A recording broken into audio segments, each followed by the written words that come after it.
Membintangi sebuah film bergenre thriller merupakan pengalaman yang tak bisa dilupakan bagi aktor tampan Baskara Mahendra.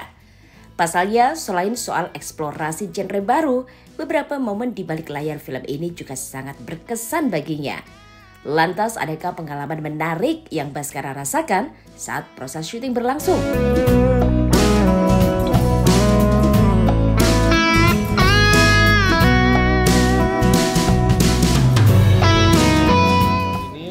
Sebagai Hayat adalah salah satu mahasiswa di kampus yang sama dengan Ranum yang diperankan oleh Mawar.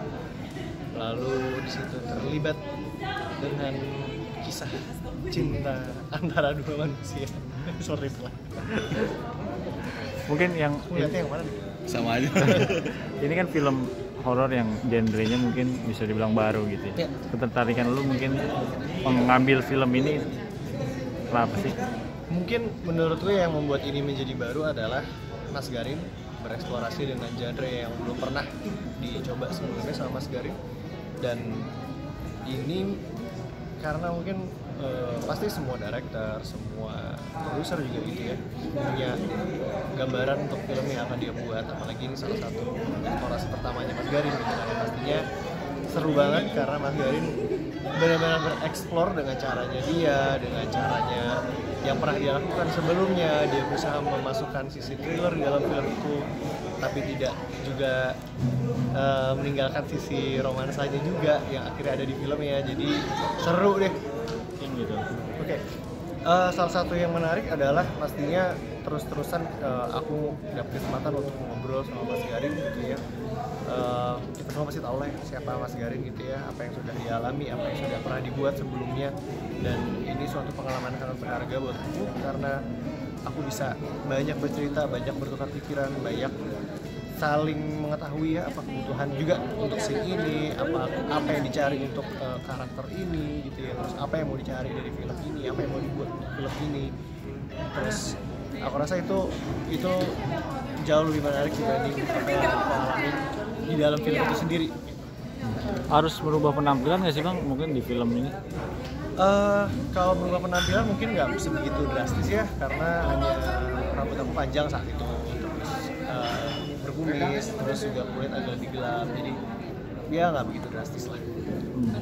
Ngomong-ngomong apa ya, kayaknya kita ngobrol nanti Desember 2023 apa yang udah didapatkan, apa yang, karena pasti apapun tantangannya, apapun opportunity-nya, kesempatannya yang datang aku akan coba, apalagi kalau itu sangat menarik, apalagi kalau itu hal-hal yang belum pernah aku alami sebelumnya, belum pernah aku coba sebelumnya, pasti aku akan coba. Dan ya we'll see. Tapi tipe orang yang pemilih juga nggak, maksudnya dalam menentukan langkah itu panjang dulu mikirnya, bisa berapa hari gitu? Masa gitu kan?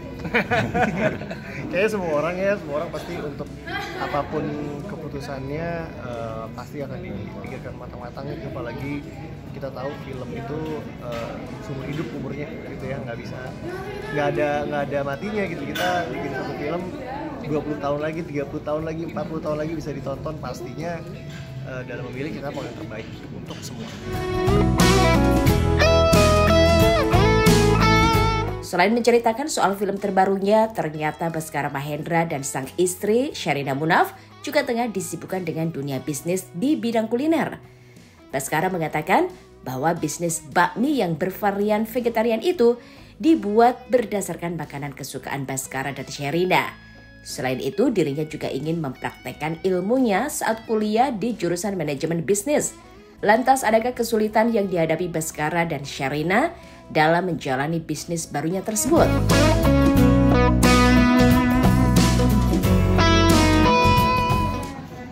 Mungkin itu semua dimulai dengan aku yang dulunya juga lulusan manajemen bisnis gitu ya, karena itu sesuatu yang aku pelajari sebelum aku ketemu sama acting. Terus ada kesempatan untuk dan juga kami melihat gitu ya, ada peluang untuk berjualan mie yang vegetarian dan juga vegan, karena mungkin aku dan Sherina juga berdua vegetarian. Salah satunya juga mungkin menambah opsi pilihan untuk makan kita, dan juga akhirnya kita tahu gitu ya bahwa masih banyak kesempatan untuk membuka makanan seperti ini gitu ya, belum banyak di jamah mungkin ya. Terus juga kita tahu bahwa makanan vegetarian itu tidak selalu harus terkesan sehat, tapi bisa juga memberikan kesan yang bandel atau yang enak gitu, yang bandel gitu ya. Jadinya itu yang kita pikirin, terus kayak kenapa nggak kita bikin deh sekalian. Gimana sih Bang? Gimana sih? Seru lah pasti kita, maksudnya tiap hari aja pasti di rumah bahas macam-macam ya, apalagi kita nambah satu hal lagi yang di luar macam-macam yang udah harus dibahas gitu ya, terus juga menambah sesuatu, pastinya topik diskusi kita tiap hari makin banyak gitu ya, makin ya ada aja yang harus didiskusiin. Tapi pernah nggak maksudnya dalam diskusi itu mungkin ada sedikit konflik, terus akhirnya siapa yang lebih memberikan saran terus meredam gitu? Kalau itu aku rasa pastinya kalau diskusi itu kan tujuannya pasti untuk kebaikan kita berdua ya, jadi kayaknya kita nggak untung-untungan ya. Coba sekarang mungkin sedikit update juga menjalani rumah tangga selama 2 tahun, seperti apa sih sekarang? Bahas filmnya aja. Oke. Tapi mungkin pengen nggak sih punya project film berdua sama istri? Ya pengen sih, nggak tahu ya, tergantung lah, kita lihat nanti aja gitu, karena berubah-berubah, kadang-kadang pengen, kadang-kadang nggak ada, kadang-kadang pengen. Tapi ada diskusi itu juga sama istri gitu? Apa tuh? Kira-kira kalau main film bareng gimana nih ya gitu? Ya pasti ngobrol lah, masa nggak ngobrol.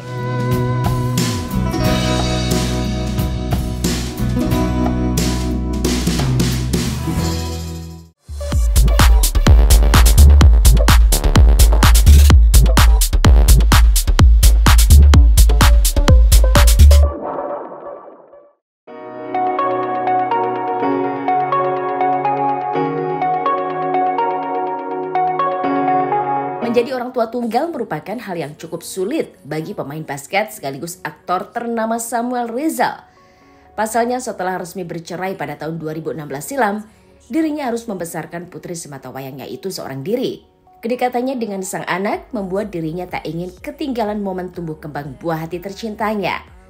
Lantas, di tengah kesulitannya menjadi orang tua tunggal, adakah keinginan Samuel Rizal untuk mencari pasangan baru?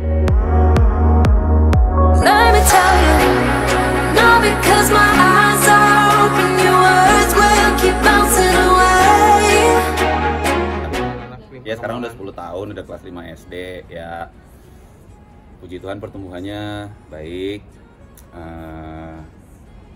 Ya ada les di luar sekolah dan sekolahnya juga baik-baik aja. Berarti sekolah udah offline ya? Udah onsite. Iya, udah onsite. Gimana perjuangan nganter setiap hari jemput seperti itu? Udah ngerti lah, kalau gue lagi ada kerjaan, sekolahnya juga nggak jauh dari rumah, jadi bisa naik motor. Kadang kalau gue juga lagi ada di rumah, gue pun anter ataupun jemput gitu. Pokoknya gue menjadi 2 peran tersebut aja. Ngerti kan 2 peran tersebut ya?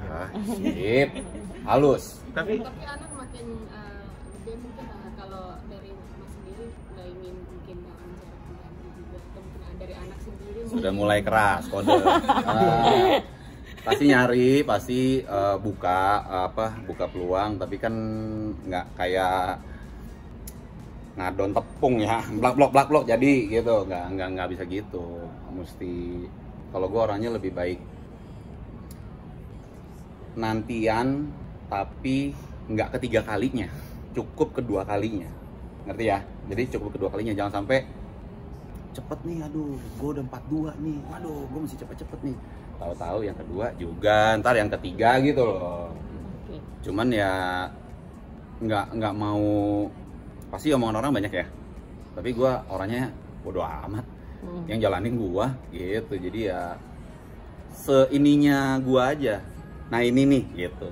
Kalau belum nah ini nih, lo mau sampai gila ngomongin gue nggak peduli. Nah, untuk sekarang enjoy dengan, maksudnya kamu dan anak kamu atau gimana Pak?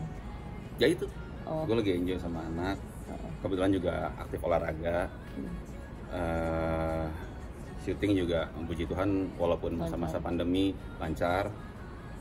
Jadi ya 3 itu yang gue jalanin udah more than enough, udah more than enough dan more than tiring, capek. Tapi menjalani 2 peran, bonding dengan anak perempuan seperti apa sih?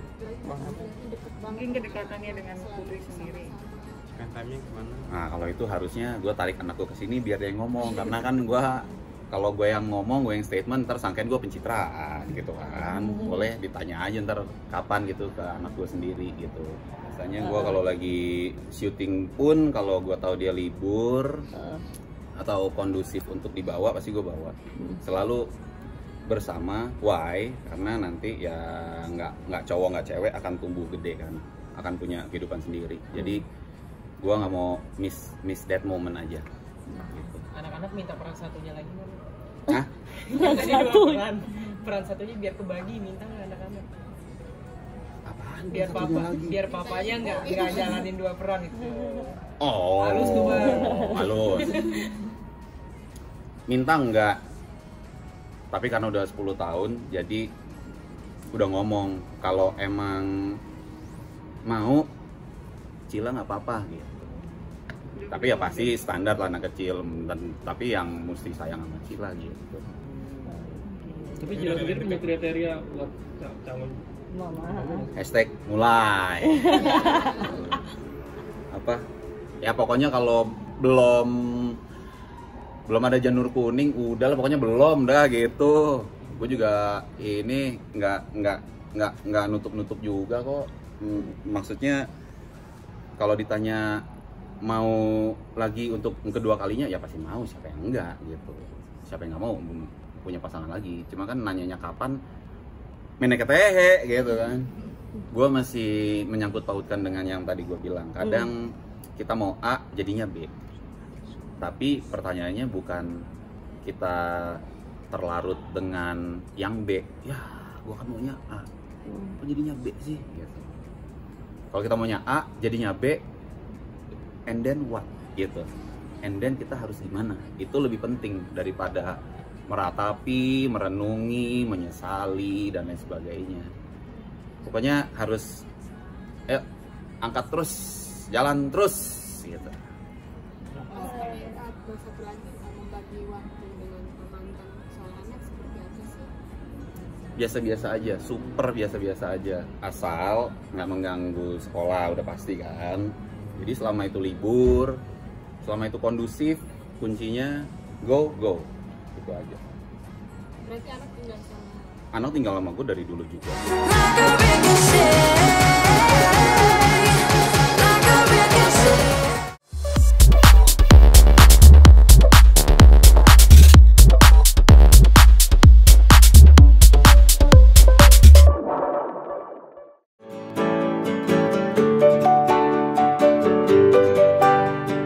Mengawali tahun 2023, salah satu diva tanah air, Krisdayanti, tengah disibukkan dengan kegiatan promosi single terbaru putrinya Amora Lemos yang berjudul Buku Mimpiku. Krisdayanti mengatakan bahwa ini adalah salah satu kewajibannya sebagai seorang ibu, yakni menghantarkan anaknya menuju sukses dan meraih impiannya.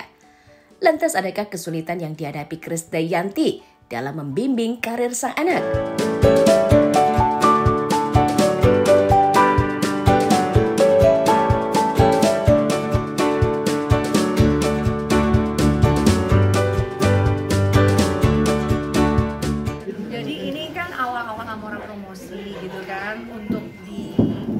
Promosi ini kan menjadi satu tanggung jawab dari kegiatan Amora untuk promosi single lagunya bersama Sony Music.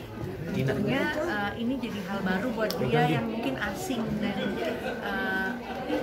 dengan senang hati saya diminta untuk bantu ya, akhirnya bersama-sama mendampingi Amora untuk dampingin dia promosi, karena kegiatan seperti ini kan dia harus tekuni dan dia akan hadapi sepanjang usianya dia nanti kalau dia ada dalam industri musik dalam karirnya dia. Jadi biar saya dampingi dulu, dan saya juga udah izin ke suami, terus dan ke keluarga dan ke pekerjaan. Jadi memang ini akan menjadi satu rutinitas saya beberapa bulan ke depan untuk dampingin dia dulu untuk berpromosi.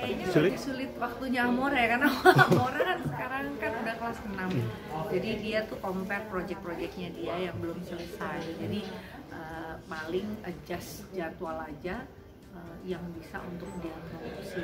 Kalau promosi weekend saya bisa dampingin karena saya nyanyi pun juga di weekend. Kalau pulang sekolah mungkin ini yang agak sedikit cari waktu yang tepat gitu lah, karena kan otomatis kan kayak radio dan TV yang bisa menyediakan waktu untuk promosi di waktu malam hari itu sesuai nggak sama waktu itu. Nah tuh Amora gimana tuh perasaannya? Masuk salah satu lagu anak terbaik.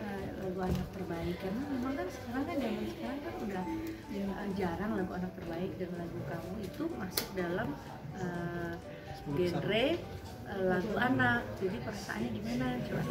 Aku senang banget, saya kan kayak kayak year itu kayak anak-anak lebih pilihnya kayak lagunya yang kayak adult ya nggak sesuai, yang nggak sesuai umurnya.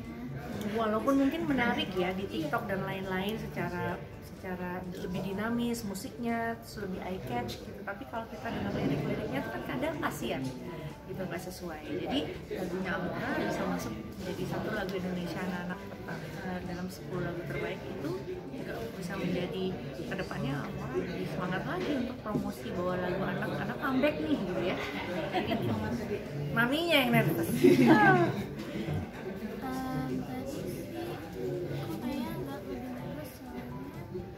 Aku udah terbiasa, terus aku juga udah preparasinya udah lebih bagus, dan aku kayak coba semangatin diri sendiri.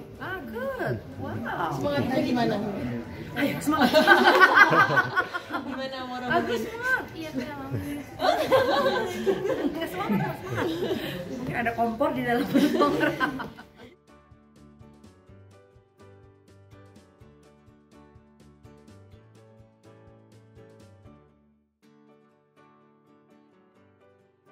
Krisdayanti dikenal sebagai salah satu penyanyi tanah air yang mempunyai pola hidup sehat. Diva berumur 47 tahun itu juga turut menurunkan kebiasaan tersebut kepada sang anak Amora. Krisdayanti menceritakan bahwa Amora kini tengah menjalani sebuah program diet, di mana sang anak tak boleh mengonsumsi makanan manis serta makanan yang berbahan dasar tepung-tepungan. Lantas benarkah kini berat badan Amora Lemos sudah mencapai target idealnya?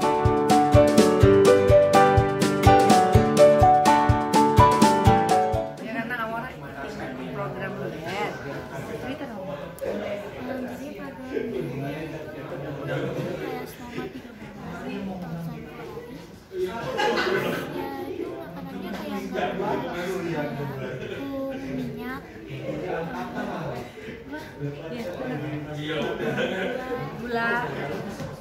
Jadi dia turun 10 kilo nih, lumayan guys. Itu karena apa sih? Mungkin alasannya apa? Boleh tahu alasannya diet atau karena ada masukan? Dia yang mau pertama, karena mungkin ya udah transisi mau remaja ya, dia kan mau mungkin punya lebih nyaman, lebih ringan. Dia juga kepingin apa ya, tampil lebih seusianya gitu, pakai baju yang lebih gampang dicari, mungkin itu. Amora, mungkin selain badan, kecantikan kamu juga dipuji netizen, katanya Indonesia banget nih. Indonesia atau Timur? Indonesia Timur nih, spesifiknya nih. Alisnya, ya rambutnya, ya jadi bersyukur lah. Orisinil. Indonesia banget Amora, gimana kamu udah nggak pujian dari netizen? Terima kasih. Ini akan diseriusin. Ya, saya rasa kan kalau multi talent kompleks tuh anak-anak sekarang semua bisa lakuin hal-hal yang multitasking tapi lebih tanggung jawab gitu ya. Kalau dia piano, dia bisa main musik sama nyanyi supaya dia bisa tanggung jawab dengan karya-karyanya, tapi dia juga tanggung jawab akan proyek pekerjaan rumahnya. Jadi supaya supaya less stress, dia harus siapin materinya sebaik-baiknya. Jadi saya pikir biar dia jalani aja yang dia lakukan sekarang dan menjadi tanggung jawabnya, tapi yang mudah-mudahan bisa menjadi penyanyi hebat dengan seni musik, bisa saling kolaborasi baik.